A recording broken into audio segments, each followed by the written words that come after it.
Las recomendaciones de la Agencia de la Organización de Naciones Unidas para la Salud sobre la administración de la vacuna contra el COVID-19 de Pfizer-BioNTech, la desconfianza sobre el programa de armas químicas de Siria y la reacción de un experto de derechos humanos a la negativa de un tribunal británico de extraditar al fundador de Wikileaks, Julian Assange, fueron las noticias más importantes de este mes. En el mundo se han desarrollado hasta la actualidad más de 220 vacunas candidatas, de las cuales casi 52 ya se están probando en humanos y 13 estarían en la última etapa de prueba, lo que significa que han superado las fases anteriores. La vacuna de AstraZeneca es una vacuna, al igual que la vacuna Sputnik V, que confluyen o coinciden en la estrategia en la cual el inmunógeno que se administra, es decir, lo que pretendemos que ingrese al organismo de la persona vacunada para generar respuesta inmune, está siendo vectorizada. Para llevarlo a un terreno o una cosa más coloquial es poner arriba de un remis, ¿sí?, de los que podemos tomar, un taxi, una proteína del virus para que llegue hasta el organismo que va a ser vacunado. De alguna manera, utilizando ese remis, llegamos al lugar que deseamos que esa información sea depositada. La otra alternativa es la que utilizan las vacunas de Pfizer o la de Moderna, que son vacunas en las cuales el inmunógeno es un RNA mensajero. Para que esto no suene demasiado complejo al televidente, lo que decimos es que el RNA mensajero es un material que codifica para que después, ingresado dentro de la célula, a partir de esa información, se genere la proteína que va a ser la que va a desencadenar la respuesta inmune. Vamos fantásticamente bien, fantásticamente bien. Yo le digo que, como persona que trabaja en ciencia y que ama profundamente lo que hago en ciencia y muy orgulloso de hacerlo en mi país, lo que veo es que la comunidad científica internacional nos hemos sorprendido desde nosotros mismos respecto de la celeridad, la seriedad y la robustez con la cual se han generado resultados que en el transcurso de un año, esto es un hito absolutamente histórico en la historia de las enfermedades infecciosas, en solamente un año, y en realidad sin haber llegado a cumplirlo. Pensemos que este virus lo conocemos desde fines de diciembre del año 2019, sin haber cumplido el año todavía, censo estricto, 29 de diciembre, ya hoy disponemos de vacunas. Esto es definitivamente, como dije antes, muy esperanzador. En Reino Unido esta mañana, una jueza rechazó la solicitud de Estados Unidos para extraditar al fundador de Wikileaks, señor Julian Assange, acusado de espionaje. El argumento fue que existe un riesgo real de suicidio si es confinado a una cárcel de máxima seguridad en Estados Unidos. Assange, de 49 años, es acusado de 17 cargos de espionaje y uno adicional de pirateo informático. En realidad fue el que le sacó la sopa a varios importantes y no se la perdonan. El australiano fue detenido en abril del 2019 en la Embajada de Ecuador en Londres, donde se le concedió asilo en el 2012, pero no andan sobre de él. La Organización Mundial de la Salud pide a las farmacéuticas compartir las licencias de sus vacunas. El responsable de la Agencia de la Organización de Naciones Unidas para la Salud está preocupado porque en algunos países existe la narrativa de que no pasa nada si la gente mayor muere por la pandemia. La buena noticia del día es que el número de personas vacunadas ha alcanzado en pocas semanas al número de infectados alrededor de 120 millones en todo el mundo. La conclusión es que la vacuna logró prevenir casi todos los casos graves de la enfermedad. Y un dato muy satisfactorio es que este patrón se repitió en todos los grupos de edad, incluidos los mayores de 70 años, que sabemos que están entre los grupos más vulnerables. Sin embargo, hay expertos que alertan de que es posible que la caída en el número de casos y hospitalizaciones no se deba únicamente a las vacunas. En enero, el gobierno de Israel impuso un confinamiento a nivel nacional y esto también pudo contribuir a la baja de hospitalizaciones. Pero un grupo de científicos analizó los datos del gobierno y llegó a la conclusión de que las vacunas sí contribuyeron a la disminución de casos y hospitalizaciones de personas mayores, pues la diferencia en el número de casos entre personas mayores de 60 años y las personas más jóvenes fue más pronunciada en las ciudades donde al menos el 85% de las personas mayores habían recibido su primera dosis de la vacuna a principios de enero. Además, esta caída en el número de hospitalizaciones no se dio durante los 2 confinamientos que tuvieron lugar en 2020. La carrera por la vacunación es complicada, pero está definitivamente en marcha en muchos países, ahora que varias vacunas han demostrado una eficacia superior al 90%. Pero ¿qué pasa con los infectados? Los investigadores están trabajando incansablemente para encontrar tratamientos eficaces que eviten la muerte y los síntomas más graves de esta enfermedad. Vamos a echar un vistazo a los más prometedores. Seguramente recordarán la hidroxicloroquina, tantas veces nombrada por el expresidente Donald Trump, que esperaba que pudiera ayudar a luchar contra el coronavirus. Vamos a ver si funciona. Puede que sí o puede que no. Soy optimista. La ciencia, sin embargo, no respaldó ese optimismo. Varios estudios demostraron que el medicamento usado contra la malaria era ineficaz contra la COVID. Estados Unidos retiró la autorización de emergencia. Ahora, tras un año de pandemia, los investigadores tienen más claridad acerca de lo que funciona y lo que no. Volvemos a Trump, esta vez con algo que sí funcionó. Cuando el entonces presidente terminó con COVID en un hospital militar, le dieron un cóctel de medicamentos elaborado por la farmacéutica Regeneron. Trump se recuperó muy rápido. El tratamiento REGEN-COV-2 utiliza anticuerpos artificiales que se adhieren a las células del virus e impiden que se reproduzca. Los estudios han mostrado resultados prometedores. Ahora el gobierno alemán ha pedido 200.000 dosis a Regeneron y a su competidora Eli Lilly a un precio de unos $2.000 por dosis. Otro posible tratamiento prometedor, el interferón beta. Es una proteína que produce el cuerpo ante una infección. Los resultados iniciales sugieren que su inhalación podría evitarle el ventilador a un 80% de los pacientes hospitalizados por COVID. Y este raro animal marino invertebrado del litoral mediterráneo se ha convertido en una fuente de esperanza. De él se extrae una sustancia química llamada plitidepsina, que impide que el virus se replique en las células humanas. Los estudios preliminares muestran una eficacia 30 veces mayor que la del remdesivir. Hay un problema y es que todos estos tratamientos son caros y probablemente solo estarán disponibles en los países ricos. En América Latina y en África subsahariana se ha disparado la demanda de medicamentos accesibles como la ivermectina, un antiparasitario que, si bien es económico, no se ha demostrado que sea eficaz contra la COVID. O tratamientos con esteroides, como la dexametasona. La Organización Mundial de la Salud insiste en que la prioridad es vacunar a una parte suficiente de la población mundial para dejar atrás la pandemia.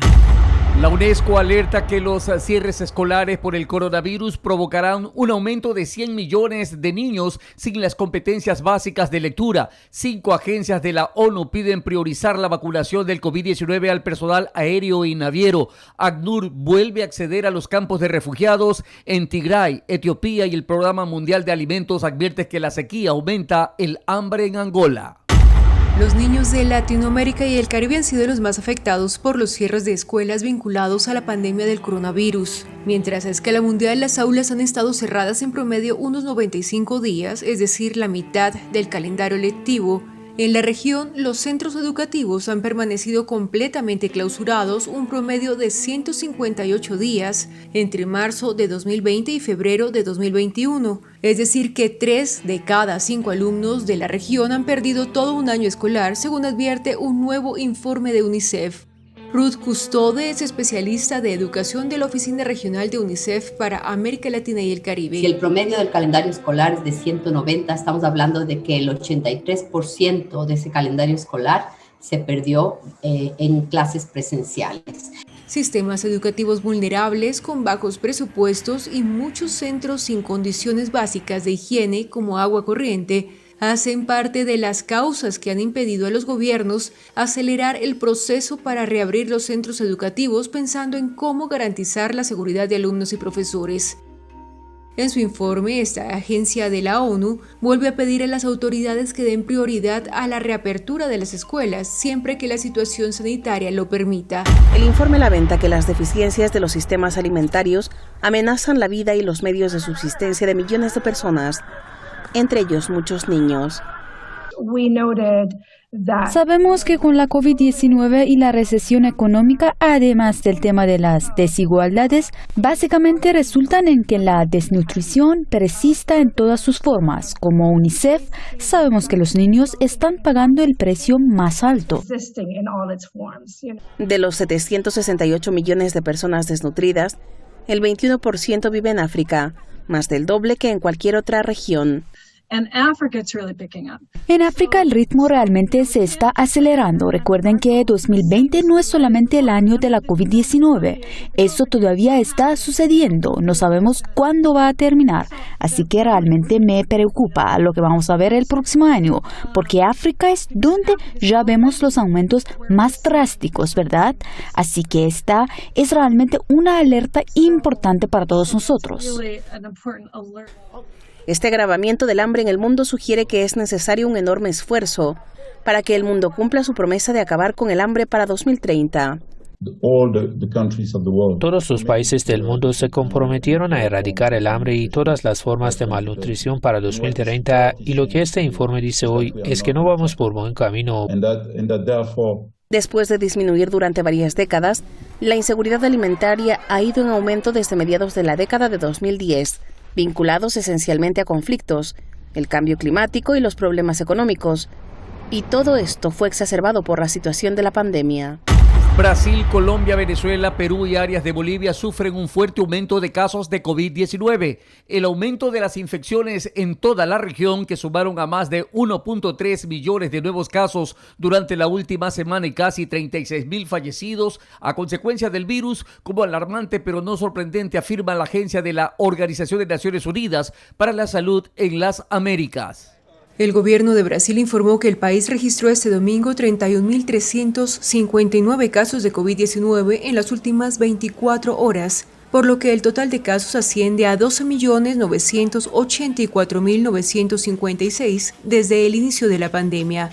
Según el último balance del Ministerio de Salud, en el último día fueron contabilizados 1.240 muertes, mientras que el acumulado de decesos llega a los 331.433. El número de casos y muertes por coronavirus notificados en el último día es el menor de toda la semana.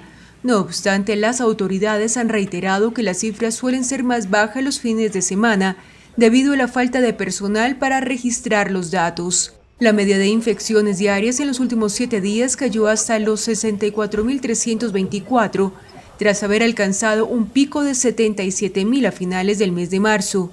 La media de muertes, por su parte, bajó a los 2.747, después de haber superado las 3.000 diarias.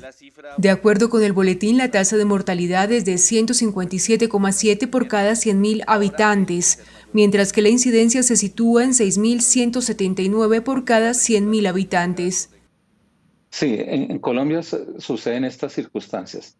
Estamos en un pico de la pandemia y hay una explosión social que sucede con estas interacciones. Es probable que las manifestaciones al aire libre no tengan mayor repercusión, pero las personas tienen que hidratarse, comer, reunirse, y ahí es donde vienen las zonas de contagio o cuando las personas se desplazan a sus hogares y contagian a otros. Es probable que se prolongue este pico un poco más, 2 o 3 semanas, de acuerdo a este comportamiento. Y definitivamente la gran crisis es que el sistema hospitalario está en un límite entre lo cerca del 90% que en cualquier momento se debe desbordar. Por eso la sensatez que tiene que tener el país, sus dirigentes, los manifestantes, el gobierno y todos los actores sociales es lo único que tiene que hacer para poder desacelerar los casos y que podamos reaccionar. Colombia lo había hecho bien durante toda esta pandemia, pero ahora estamos viendo que si no lo hacemos bien, pues vamos a colapsar y ojalá eso no sea así. Es un caso particular que ya vamos a tratar también en este programa. Doctor Pérez, muchas gracias por estar con nosotros, gracias por resolver estas dudas y por aclararnos el panorama en la región, bueno, no solamente en la región, sino en el continente americano. Muchas gracias.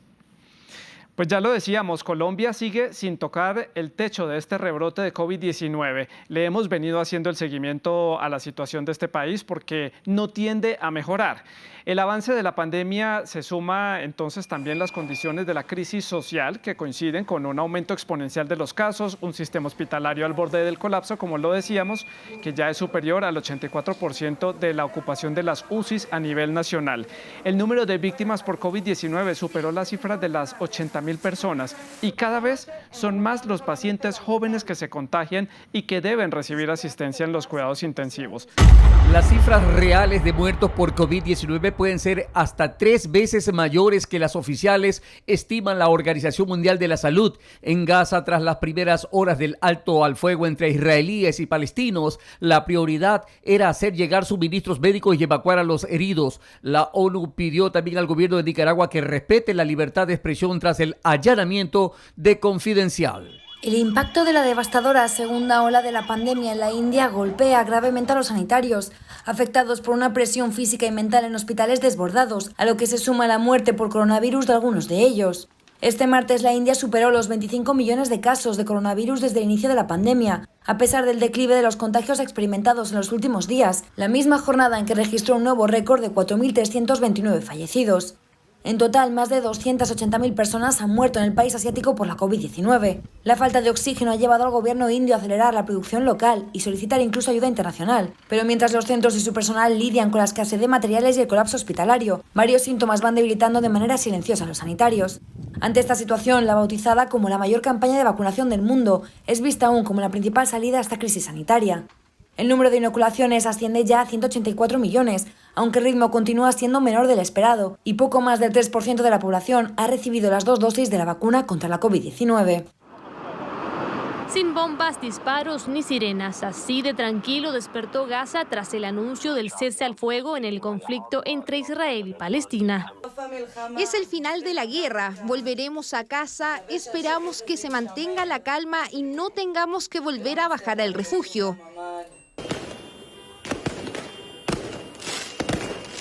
Así se celebró la tregua, alivio que llega gracias a la mediación de Egipto en un conflicto bélico que se extendió esta vez por 11 días y que dejó más de 240 fallecidos. Eso sí, la alegría no es total porque los habitantes de Gaza volvieron, pero en muchos casos ya no encontraron hogar. No estoy de acuerdo con esta tregua. ¿Qué significa esta tregua? Estamos de regreso en nuestras casas y no tenemos un lugar para sentarnos, no tenemos agua, no tenemos electricidad, no tenemos camas. No tenemos nada. Volvemos a nuestros hogares completamente destruidos.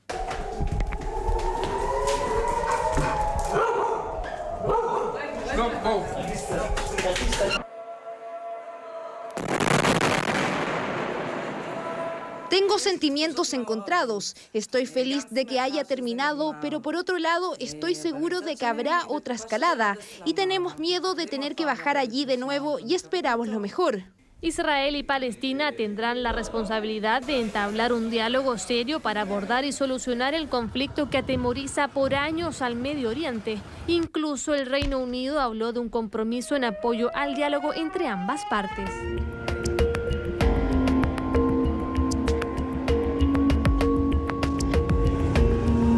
Los nicaragüenses somos los únicos que podemos opinar y decidir sobre el rumbo de nuestro país.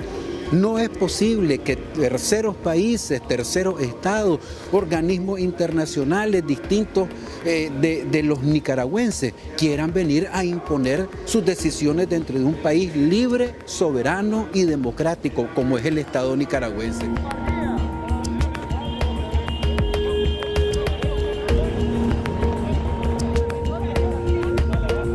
Las cifras reales de muertos por COVID-19 pueden ser hasta 3 veces mayores que las oficiales. Así se destacaban también en otros países centroamericanos donde la libertad de expresión nunca se respetó.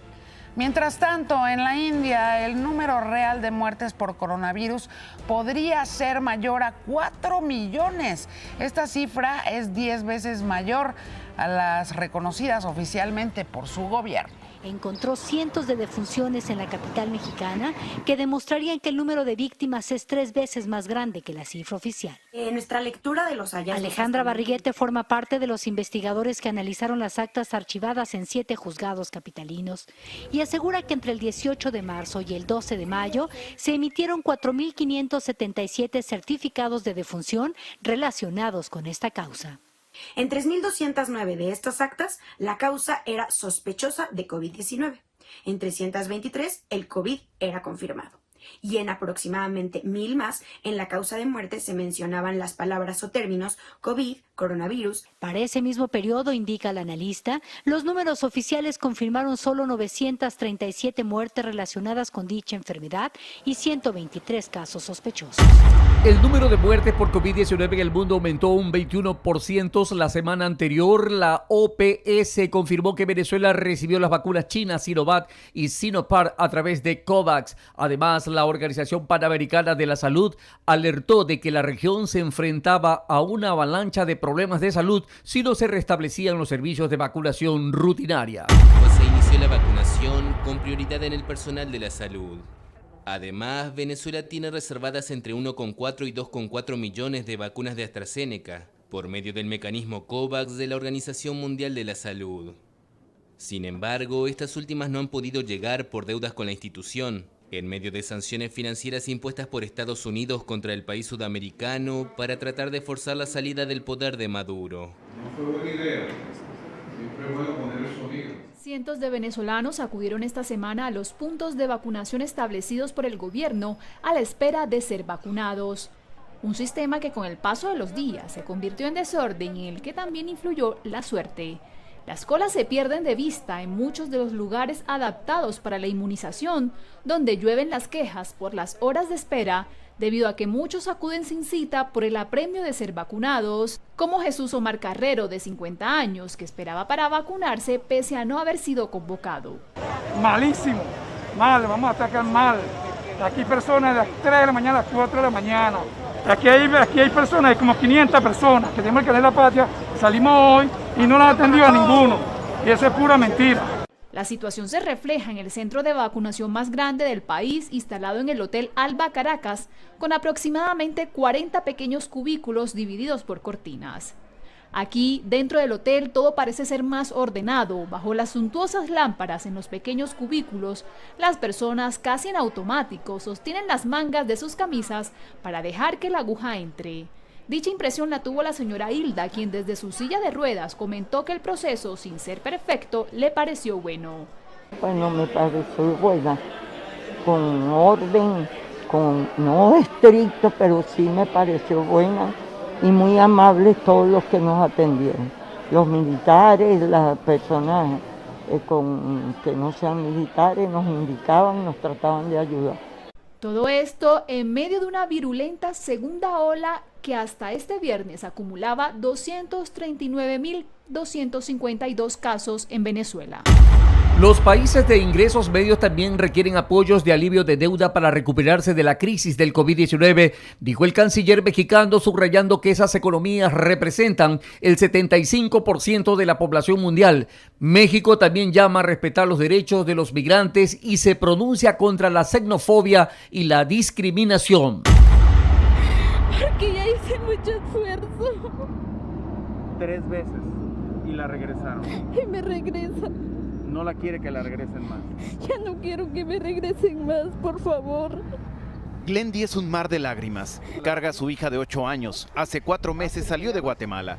Fuimos testigos de su captura por agentes de la patrulla fronteriza junto a 13 inmigrantes en La Joya, Texas. Y tristemente para ella, sucedió lo que no quería.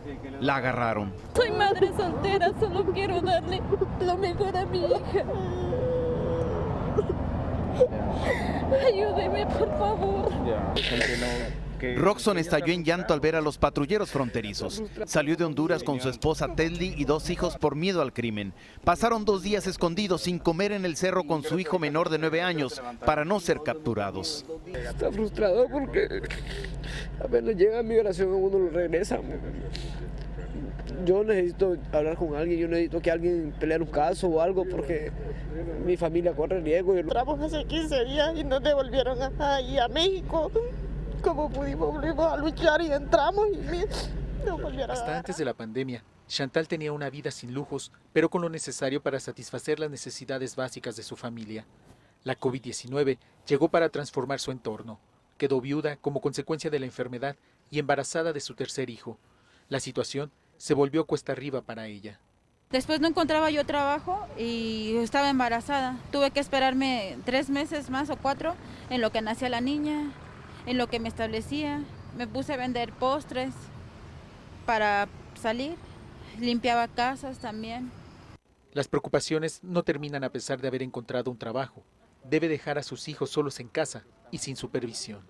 Tengo muchas ganas de trabajar, de salir adelante, más que nada por ellos, porque ellos son los que yo llego y mamá ya tengo hambre y mamá esto y se ponen tristes de que no me ven en todo el día.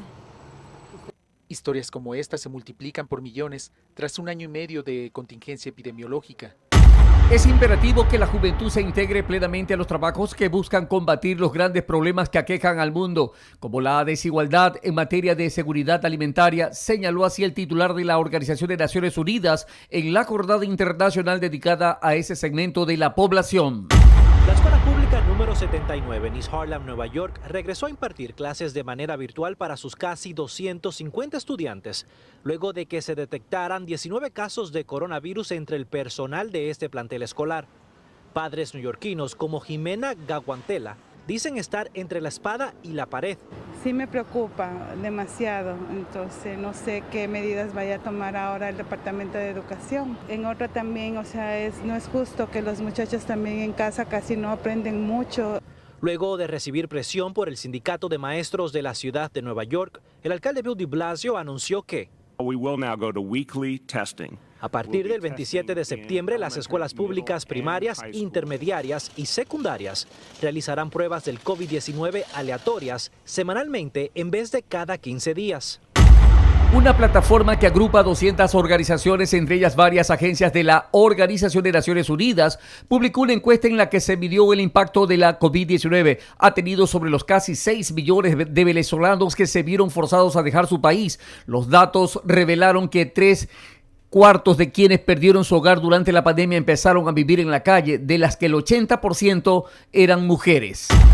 Era el último esfuerzo, el último jalón antes de llegar al sueño de libertad y oportunidad en Estados Unidos. Allá atrás, México, su frontera, Suramérica, Venezuela, el hogar de este grupo de migrantes. Entre ellos venían Irma y César, una imagen que le ha dado la vuelta al mundo. Él, un joven de 24 años, entrenador deportivo de Maracaibo. Ella, una anciana de 75, desvanecida y sin fuerzas. No se conocían, pero en un acto heroico, él la cargó para cruzar el río Bravo. No podía dejarla atrás. Dios bendiga esta tierra, tierra bendita. Y entre estas imágenes, las lágrimas y la emoción de venezolanos que por fin llegaron a Estados Unidos. Una bebé en brazos de una agente, State Trooper de Texas, que espera a su madre.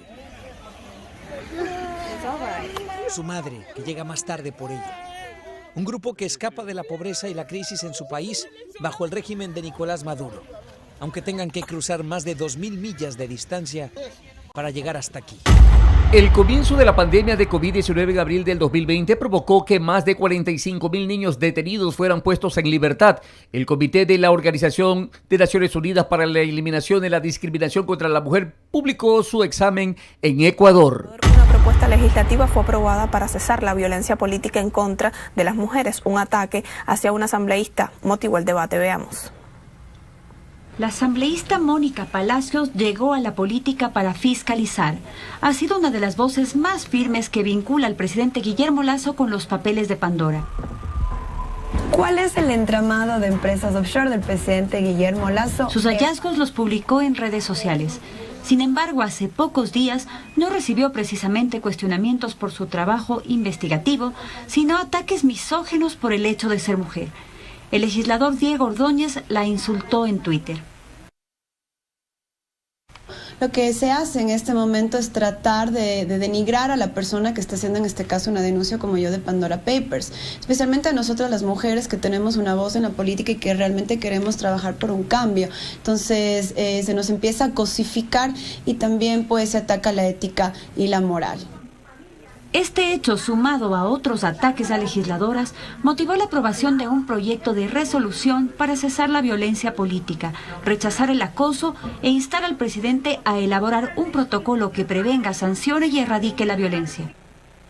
La propuesta, según su mentora, no tiene banderas políticas.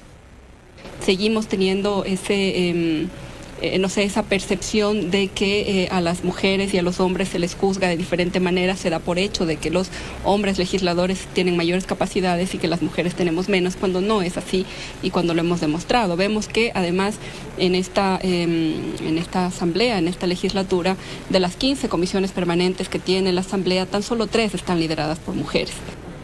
Según el Observatorio de Participación Política de la Mujer, en octubre de este año el 57% de ataques en contra de ellas no responde al ámbito laboral, sino a su comportamiento privado, a sus relaciones familiares, sexuales o sentimentales. El problema para la experta en género María Pesina es también cultural, pues afirma que en la sociedad latinoamericana la voz de la mujer no es valorada. Es muy incómodo que una mujer tenga, digamos, la voz de mando, o las mujeres critiquen el accionar político de ciertos hombres. Eso siempre va a incomodar, ¿no? Porque el aspecto de las mujeres para la política tiene que ser un tema, digamos, de privado, o que esté relacionado con el sistema de cuidados que normalmente se le relacionan a las mujeres. La ley para prevenir y erradicar la violencia y el Código de la Democracia sancionan la violencia política no solo hacia legisladoras, sino también hacia candidatas, activistas de derechos humanos y feministas. ¿Por qué conlleva sanción? Es porque tiene una imposición de multa de 21 a 70 salarios básicos unificados, pero que también, de acuerdo con la decisión de las juezas o jueces del Tribunal Contencioso Electoral, conlleva la destitución y o suspensión de los derechos de participación desde 2 hasta 4 años. Este tipo de ataques a mujeres en la política es solo uno de los diferentes tipos de violencia.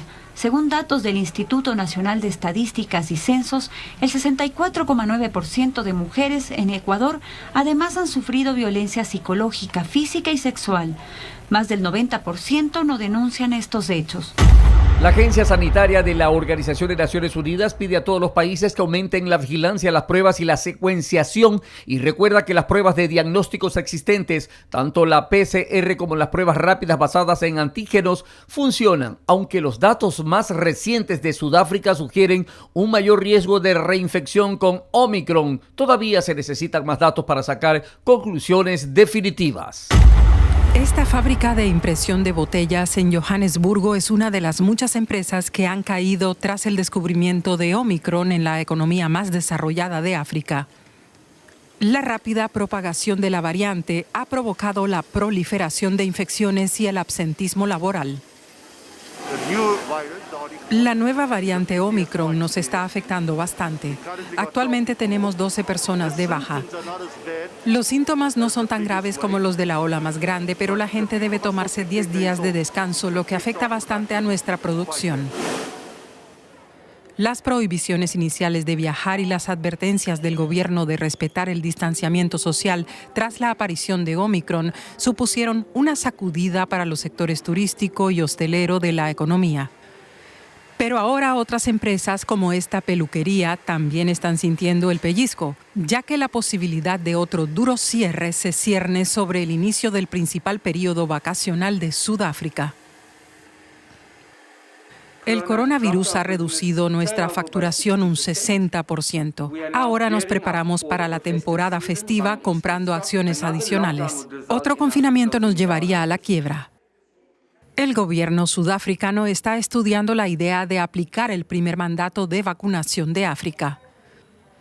Esto obligaría a todos los ciudadanos a vacunarse o a enfrentarse a la denegación de la entrada a lugares de trabajo y espacios públicos. Sabemos que los dictados de vacunación han estado mucho en el aire a nivel mundial. Algunos países ya los han implementado y otros se los están planteando. En el caso de Sudáfrica, nuestro gobierno está considerando implementar algún tipo de obligación de vacunación. Ya hemos visto que muchas grandes empresas, así como los sindicatos, se han manifestado a favor. Esto, en nuestra realidad, evitaría a la larga los paros empresariales.